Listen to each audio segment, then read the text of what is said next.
Imagine you're a soldier in the Civil War, right? It's December 1862. Oh, wow. It's cold. Yeah. The Battle of Stones River has just happened, and over thousands are dead or wounded. It's rough. And as darkness falls, there's this eerie quiet over the battlefield. But then, Mm. from the Union lines, you hear the faint sound of a familiar tune, Home Sweet Home. Oh, wow. And incredibly, from the Confederate side, voices start joining in, Really? creating this haunting chorus of unity in the middle of all this carnage.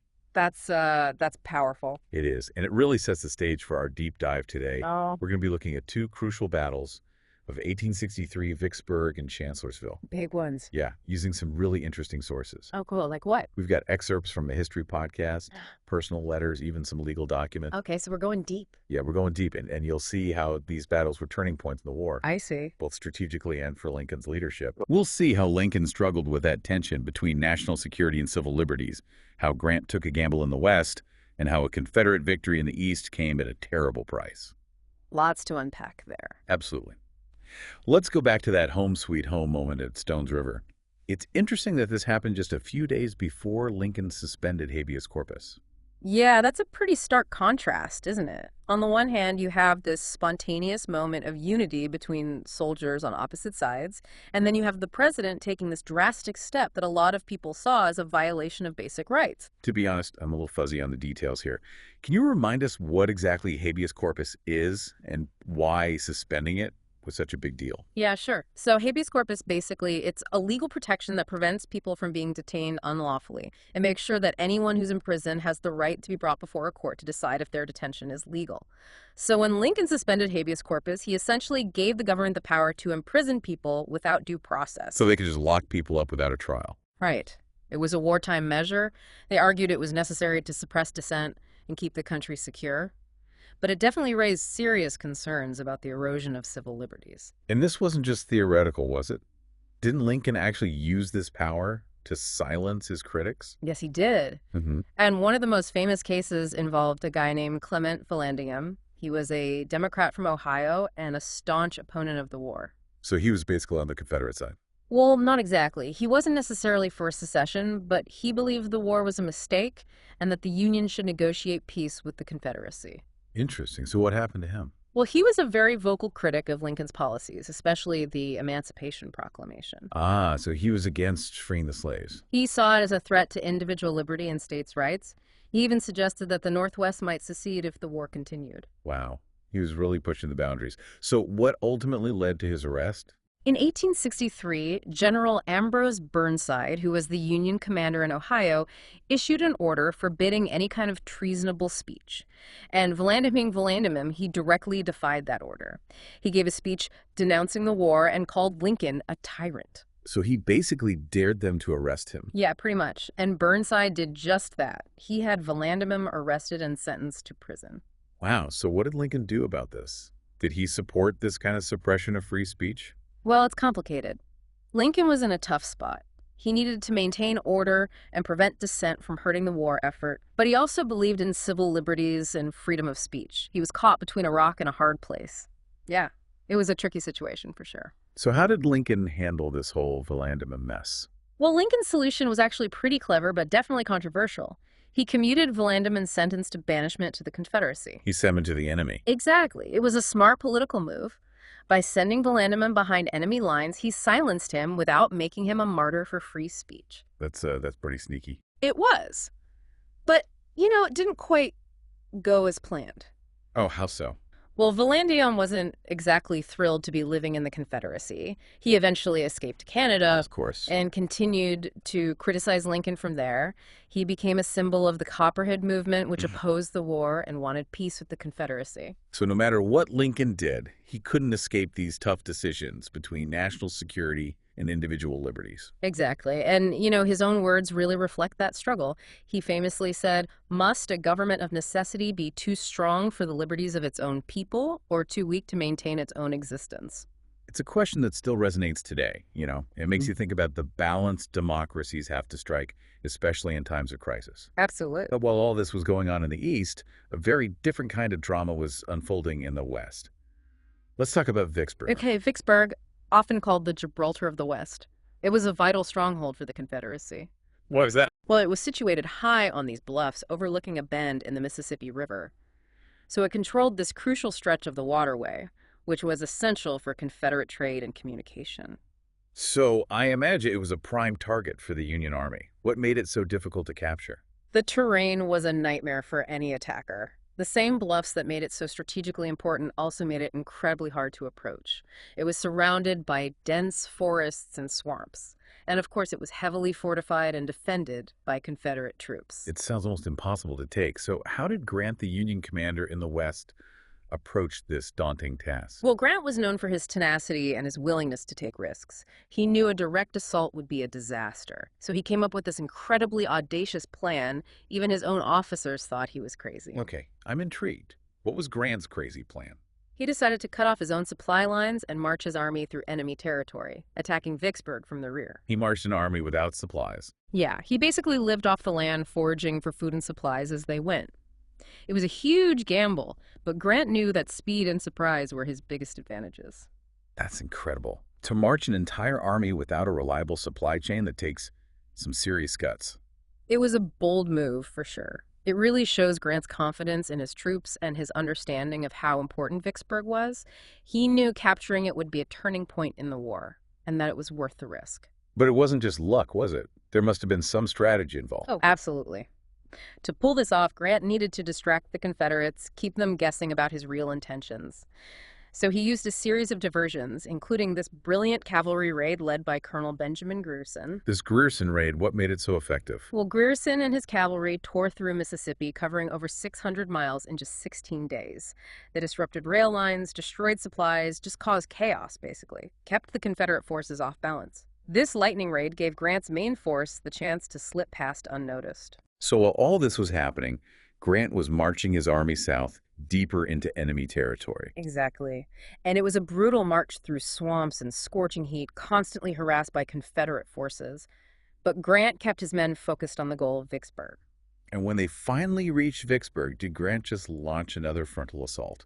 Actually, he did try 2 assaults on the city's defenses, but they were costly failures. The Confederate positions were just too strong. It became clear that a different approach was needed. So what did Grant do? He decided to lay siege to the city, surround it, and cut off its supplies. It wasn't a glamorous tactic, but it was often effective in wearing down the enemy and forcing a surrender. Sieges could be brutal for both sides, though, couldn't they? Absolutely. The residents of Vicksburg were trapped, forced to live in caves to escape the constant bombardment. Food became scarce and morale plummeted, and for the Union troops it was a long, hot, and disease-ridden... Wait. I've read accounts from people who lived through the siege, and the psychological strain must have been immense. Yeah, we actually have a first-hand account from a young girl named Lucy Bell who lived through the siege in one of those caves. She describes this terrifying moment when a shell landed near her family's shelter, sending debris and shock waves through their makeshift home. It's a powerful reminder of the human cost of war, even far from the front lines. It's a stark reminder that these historical events weren't just battles, but involved real people whose lives were forever changed. But the siege couldn't last forever. How did it finally end? After 6 weeks of relentless pressure, with supplies running low and hope fading, the Confederate commander John Pemberton finally surrendered on July 4th, 1863.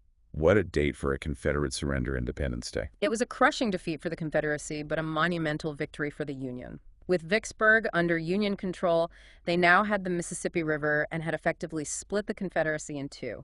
It was a major turning point in the war. This must have been a huge boost for Lincoln and the Union cause. It was, and it really solidified Grant's reputation as a brilliant and tenacious general.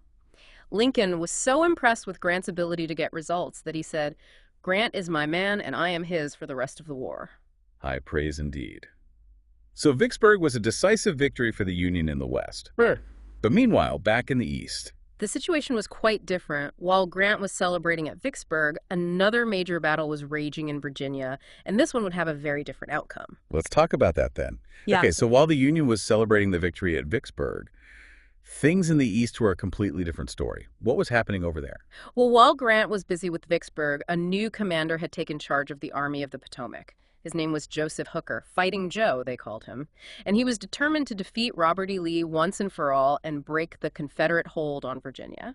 Fighting Joe, huh? Yeah. Sounds like a very different kind of leader compared to the cautious McClellan. Yeah. What was he like? Hooker was actually a pretty capable organizer and strategist. He really shook things up in the Army of the Potomac, improved morale and discipline, but he was also known to be a bit of a braggart, and he liked to party. Not exactly the image of a stoic, disciplined general. So maybe a little more style than substance. Yeah. What was his plan for taking on the legendary Robert E. Lee? Well, to Hooker's credit, he knew he had to be bold and innovative to defeat Lee. He understood Lee's mastery of defensive warfare, and he knew he couldn't just keep launching those costly frontal assaults that had failed so many times before. His plan was to outmaneuver Lee, use a two-pronged attack. He'd send part of his army to distract Lee at Fredericksburg, while the bulk of his forces would swing around and attack the Confederates from the west, flanking them and hopefully crushing their army. Sounds like a solid plan on paper. Did he factor in the terrain where the Battle of Chancellorsville took place? Yes. The terrain was a huge factor in this battle. It took place in an area called the Wilderness, a dense, heavily wooded area with thick undergrowth and very limited visibility. It was a nightmare for moving large armies, and Hooker knew it would play right into Lee's hands. So this was going to be a close quarters fight where Lee's tactical brilliance and the Confederates' ferocity would be really tough to overcome. How did the battle unfold? Did Hooker's plan work? At first, it seemed like Hooker's plan was working. His initial moves caught Lee off guard and put the Confederates on the defensive. But then Lee, always the risk-taker, made a daring move. He split his own army and sent Stonewall Jackson, his most trusted commander, on a wide flanking march to attack the Union right flank. Stonewall Jackson, a name that's synonymous with Confederate military power. Wasn't Chancellorsville one of his last battles? Sadly, yes. Jackson's attack was a stunning success. He smashed into the unsuspecting Union flank and sent them reeling, but it came at a terrible price. Why? As Jackson and his men were returning to their lines after the attack, they were accidentally fired upon by their own troops in the confusion and low light. Jackson was hit 3 times, and they had to amputate his arm. He died a few days later from complications. A tragic case of friendly fire. To lose such a talented commander at such a crucial moment, that must have been devastating for the Confederacy. It was Lee famously said, "He has lost his left arm, but I have lost my right." It's hard to overstate the impact of Jackson's death. He was arguably Lee's most skilled and reliable commander, and his loss would be felt for the rest of the war. How did the loss of Jackson affect the battle? Well, despite this setback, Lee pressed his advantage, and Hooker, maybe shaken by the ferocity of Jackson's attack, seemed to lose his nerve. Instead of regrouping and counterattacking, he ordered a retreat across the Rappahannock River, giving the victory to the Confederates. So Chancellorsville was a Confederate victory, but one overshadowed by sorrow and maybe a sense of what could have been. Exactly. It was a tactical victory for Lee, but strategically it was a loss for the Confederacy. Jackson's death left a gap in their command that they could never really fill. And for the Union, it was another setback in the East, although they did show resilience and fighting spirit. How did Lincoln react to this news, especially coming so soon after the elation of Vicksburg? He was devastated. They say when he got the news of the Union retreat, he said, my God, what will the country say?"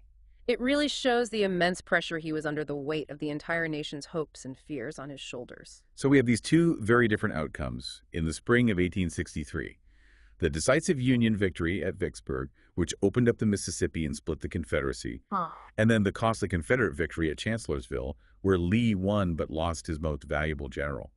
What does this tell us about the war at this point? I think it shows that the war was far from over. The tide might have seemed to be turning in favor of the Union, especially in the West, but the fighting in the East was still a brutal stalemate.